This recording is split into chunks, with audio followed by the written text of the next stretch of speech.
For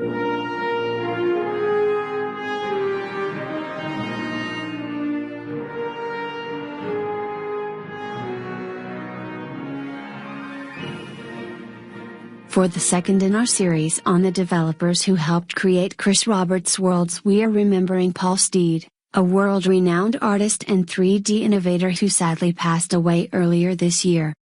Paul Steed was 27 years old before he even used a computer. But once he did, the techniques he would pioneer would change gaming forever. In 1991, after serving 6 years in the United States Air Force, Paul answered an Origin Systems advertisement looking for artists.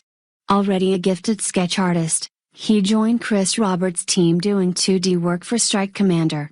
Feeling that 3D polygons like those used in the Falcon series and others weren't adequate to the level of detail he wanted, Roberts had initially decided to use pre-rendered sprites like those in Wing Commander Ryan 2 for the game's aircraft.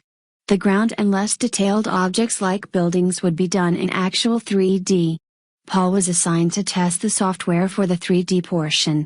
And within days was using the software intended for the low-resolution background models to craft detailed fighters, tanks and ships.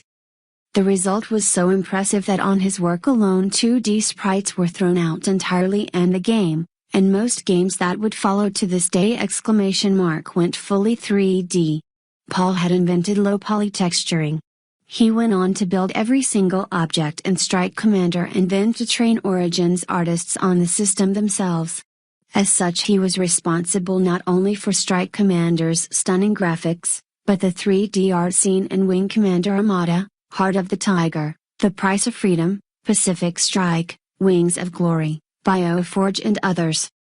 After leaving Origin, Paul joined id Software where his name and art style became synonymous with the massively successful Quake series. In the 21st century, Paul published 3 books on the now industry-dominant 3D modeling techniques he helped create.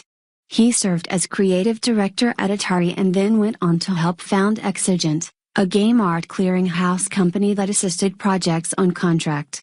Paul died unexpectedly in August 2012, leaving behind a body of work and an impact on game design for which he will be long remembered. Now comes a list of games Paul worked on. Strike Commander, 1992. Wing Commander, Privateer, 1993. Wing Commander Armada, 1994. Wing Commander 3, Heart of the Tiger, 1994. Wings of Glory, 1995. BioForge, 1995. Wing Commander 4, The Price of Freedom, 1996. Quake, 1996.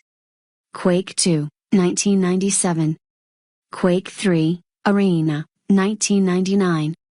Bad Buddy, 2002.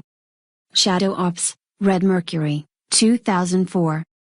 Neverwinter Nights 2, 2006. Mark Echo's Getting Up, 2006. Battlezone, 2006. Act of War, High Treason, 2006. Test Drive Unlimited, 2007. Quarry, 2008. Sorcery, 2012. You have reached the end of this entry from the Galactic Guide. Have a nice day, Star Citizen.